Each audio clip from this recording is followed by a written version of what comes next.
Happy Thursday, everybody. It's chamber check-in time, and I am so excited to share with you all today a relatively new chamber member. We've got Rabbi Mendel Lifshitz here with the Chabad Jewish Center. Hello, Rabbi. Hey, Paul. Great to be here. Great to be part of the chamber community. Thanks so much for having me. All our pleasure, Rabbi. Thank you for investing in us. And I cannot wait to dive into our conversation and educate listeners on what it is that you're doing here in Idaho and the Jewish Center as a whole. But first, I get to thank our series sponsor for these check-ins, Rabbi. It's Delta Dental of Idaho. And as you know, Delta Dental of Idaho, they have been providing dental insurance benefits to Idahoans for over 50 years. And they're also big supporters of the Wasmuth Center for Human Rights as well. And I know how that aligns. So with that, I am going to show a fun little factoid from their Tooth Truth series. Here we go. So with Delta Dental, our benefits are based on calendar year, and that's per person on the plan. Every January, you get a new annual maximum to use towards your dental care for that year. If your company enrolls on our plan mid-year, we're going to credit your deductibles, and we'll start your annual max over again.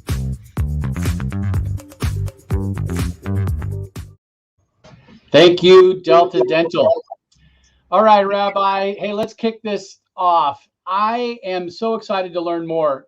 During this time, before our broadcast here, I've spent some time learning more about Judaism, the Jewish Center here. I've scoured your website, and I feel like I'm more informed. And so let's take this opportunity today to inform the listeners about the Chabad Jewish Center.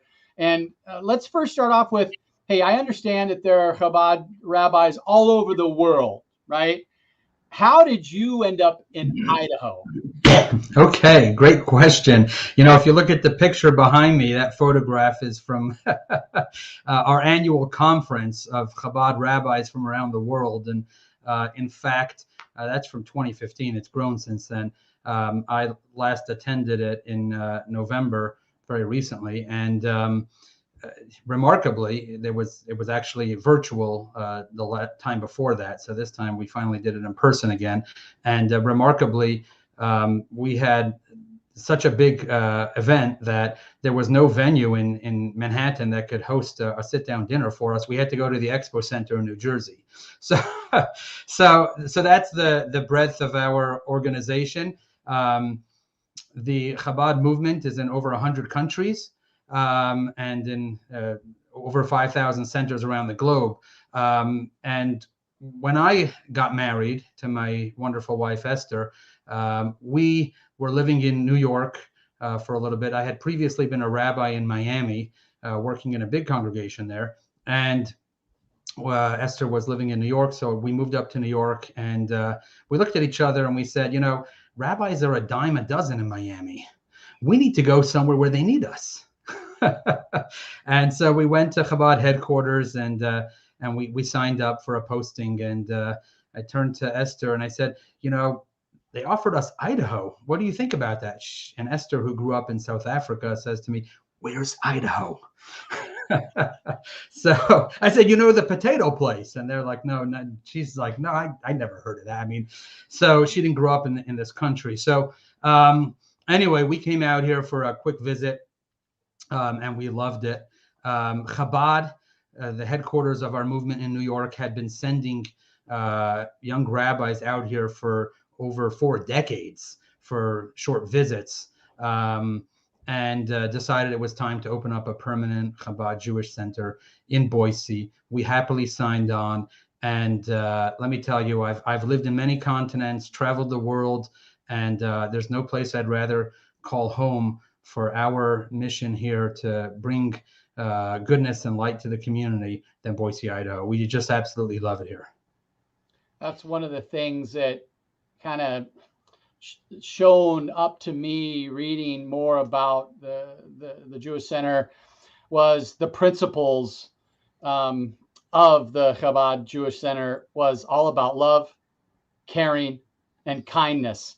And I think this whole country needs more of that, and especially the state of Idaho. Yeah, I mean, it really is what drives us. I don't know how many people in the, in the chamber or in your audience or just in the wider community are familiar with Jews and Judaism. Idaho does have a storied history. We did elect the first openly Jewish governor in the United States of America, Moses Alexander, over 100 years ago. So Idaho definitely has a connection, but it's always been a very small community over the years. And as the community has grown, we've risen to the challenge to meet those needs. So our organization is not member-based in the sense that you have to sign up and be a member. We believe we're here to serve the community, to serve every person with love. We Jews do not proselytize, so we're not out there trying to gain converts, but we are out there to be a resource for Jewish people and for the wider community. We do a lot of programs that are more centered around the Jewish community, and we do some programs that are more centered around the wider community, working with troubled teens, for example, and some of the boarding schools that we have here in Idaho. We've been doing that for over a decade. So just a lot of different programs that sometimes go under the radar, but it's really driven by the notion of love your fellow as yourself. And that's what we strive to do. You had mentioned the population growth here in Idaho, especially the Metro Valley. How has that impacted your synagogue? It's been phenomenal. The last year and a half, it's been both a blessing and a challenge at the same time. Of course, the challenge is an opportunity. Believe it or not, we've had more growth in our organization during the pandemic than possibly in the entire 5 or 10 years prior. It's just been an explosion here as more and more people discover our hidden little gem here. It's not so hidden anymore. So for us, it's been a challenge because we're all about love and welcoming people and making them feel part of the community. And during the pandemic, that's been difficult. Yeah. Thank God it's improving. But for us, it's just been an unbelievable growth spurt during the last 18 months. Well, I wanted to thank you personally for investing in the chamber. It really helps tell the story of our diverse and inclusive membership base. I mean, having Rabbi, you part of the chamber just helps share that story. So I want to personally thank you for that investment. And then when you're talking about growth and how this last 18 months has impacted y'all, I understand there's some renderings for a new facility. Tell us a little bit about that. Sure, absolutely. Well, first of all, thank you for those kind words. We are supremely excited to be a part of the chamber community. Nonprofits are a integral part of the fabric of a community, and for nonprofits to thrive, businesses need to thrive. So we are elated at that relationship, and we also believe that for businesses to thrive, nonprofits need to thrive. You need to have a body and a soul in any healthy being, and we try to be the soul to the body, and so we believe that we fit like a hand in a glove with the wider community. So it's not a strange anomaly to us to be part of the wider community, the business community. We believe this is all contributing to the greater good. So thank you for that opportunity, and we look forward to many great years together.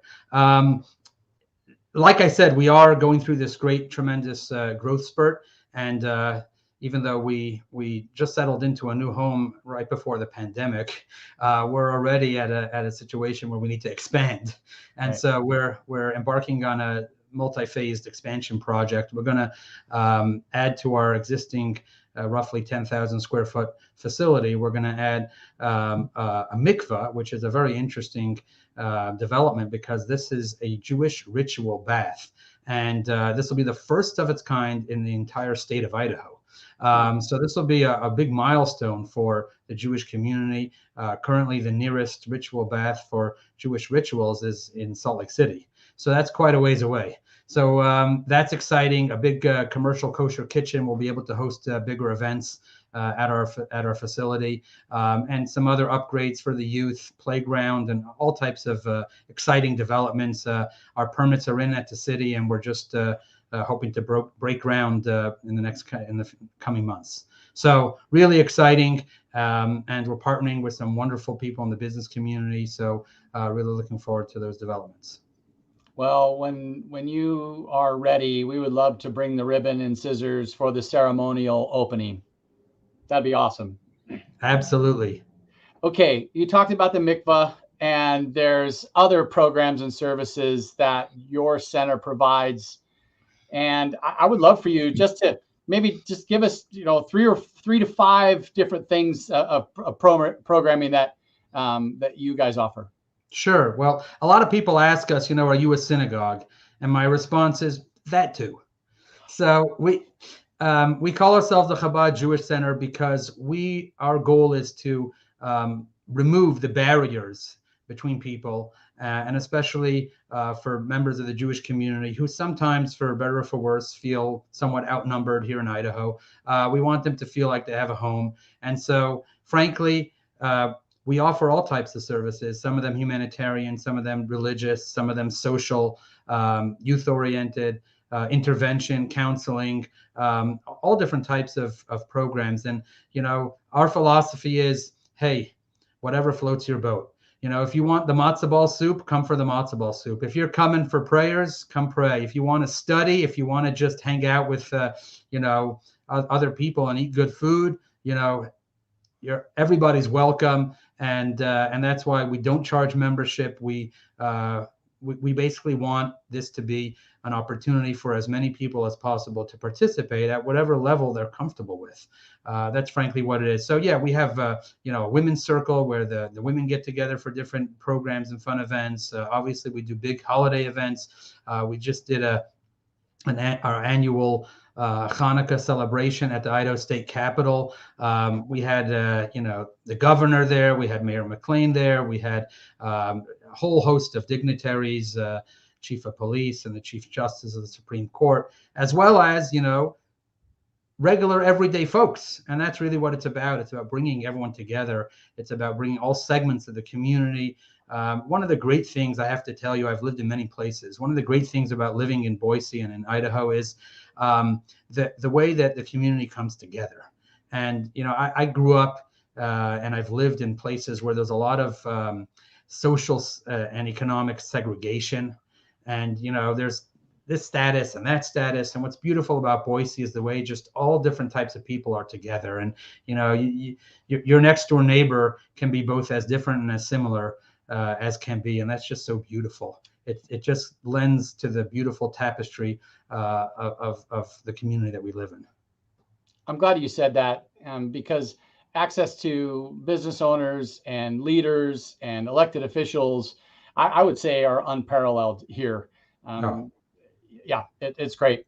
Absolutely, and I noticed that as well at the wonderful gala that you guys put on, that I had the good fortune of attending this year. Just such a synthesis. It's just beautiful. That's awesome. So, hey, let's continue on here. Hey, how do we support you and the new center? Tell me about that. Well, thank you. I mean, for us, I know that most of the viewers here are probably not Jewish. If you're Jewish, hey, you have a home.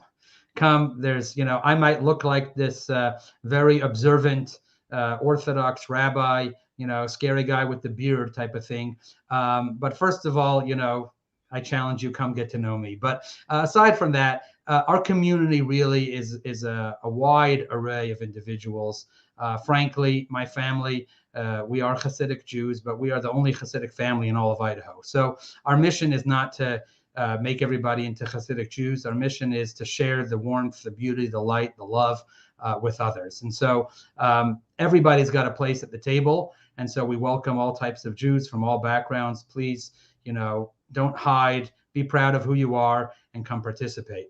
And then for those of you that are not Jewish, hey, I'm sure you have a colleague, a neighbor, a coworker, somebody that is Jewish that you can tell them, hey, I just heard about the Chabad Jewish Center. You should check it out. So that's another way. And then, of course, we do have programs in the community. During the pandemic, we had to alter course a little bit, and we did a lot of food delivery programs.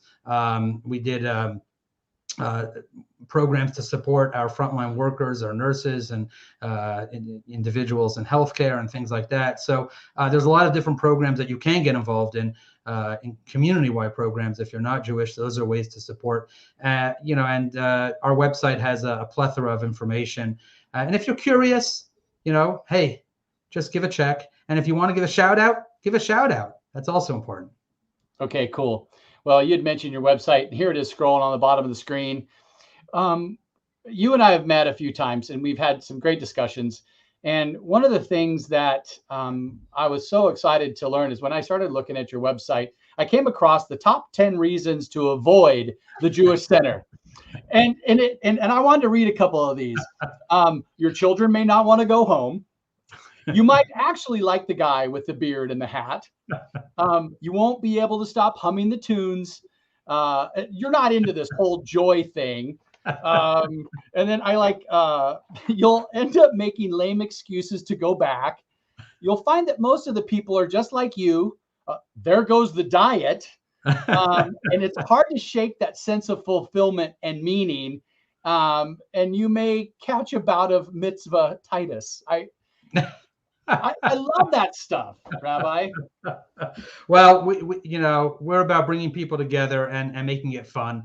And if it ain't fun, guess what? That's not the God I believe in. That's not the faith I believe in. That's not the community I believe in either. So, don't sign me up for that stuff either. So it's got to be fun. It's got to be enjoyable. It's got to bring people together. And that's the beauty of our community. We feel really blessed to be part of it. Awesome. Hey, well, I'd like to close today by congratulating you on your newborn child. Thank you. What is your child's name? Our child's name is Levi, which is the original Hebrew, which anglicized as Levi, but we call him Levi in the original Hebrew name, one of the 12 tribes of Israel. Biblical name. So Levi is our youngest. He's just over a month old now, and he is number 11. So we almost have our own tribe. Wow. Congratulations. Thank you. Thank you. The real congratulations goes to my dear wife, Esther, his mom, who's the real heroine here. And trust me, anybody that gets involved in the Jewish Center knows who's the one that really brings people together, and it's Esther. We all know that. We're all very aware of that. I know I wouldn't be where I'm at today without my wife as well. So, Rabbi, thank you so much for your investment with the Chamber. I appreciate your time to enhance this community that we live in. And I look forward to our next conversation and our next event where we can cheers. Absolutely. And to all the business people out there in the Chamber, we would love to be a resource. We look at our involvement in the Chamber as giving more than taking. So let us know if you have any needs in your business, whatever it might be, Jewish needs, spiritual needs, or just brainstorming. I'm a resource, and we look to be a resource to the community. I'm so glad that you reminded me of that. That's such a big opportunity for those businesses out there that have a diverse workforce, and they're looking to find a Jewish center. Rabbi Mendel Lifshitz and his team, they have some great programs, and I look forward to our ceremonial ribbon cutting soon, Rabbi. Absolutely. Thank you. Okay. Hey, have a great weekend.